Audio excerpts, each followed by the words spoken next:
Obviously, we knew that there was some kind of racism or anti-Semitism, but we really didn't know the scope.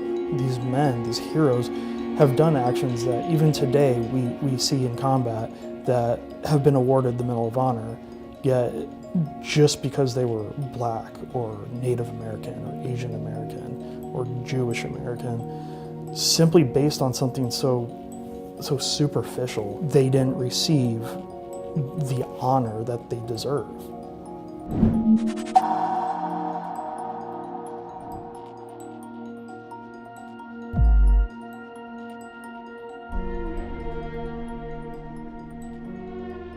The Valor Medals Review Project deals with African Americans, Asian Americans, Hispanic Americans, Jewish Americans, and Native Americans from World War I that may have been overlooked for the highest valor that this country can give, which is the Medal of Honor, due to race and/or religious discrimination.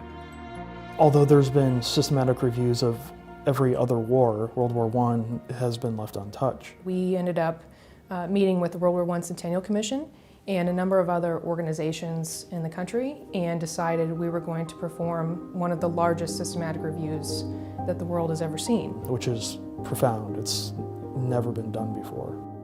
We have to meet modern day Medal of Honor standards, which is difficult for a war that happened 102 years ago. I had to find the longitude, the latitude, the weather, enemy provisions, various different things such as maps, geography, and individual movements, typically hour by hour if possible.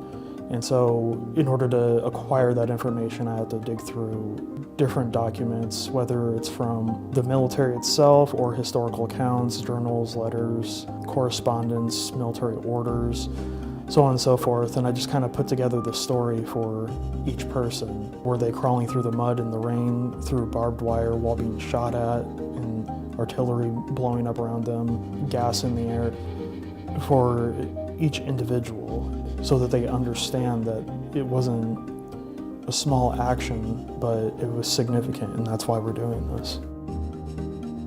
Most of my job is monitoring and finding individuals who qualify in the first place, tracking them down, getting a biographical sketch as to who they are so that we can get some information about unit and attachment info, and then tracking them through time. So the biggest part of my job is just finding people, where they went, where they ended up, and then seeing if there's anybody that's still alive that knew them. And if there is, we're lucky, and Dr. Westcott and I have the immense pleasure of speaking to them.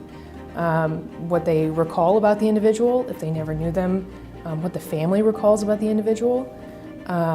If they don't know anything at all, it's us informing them. Hey, here's who your great-grandfather or great-uncle was.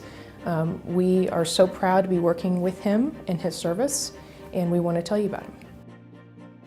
I remember the first one I did was to a young lady in Pennsylvania.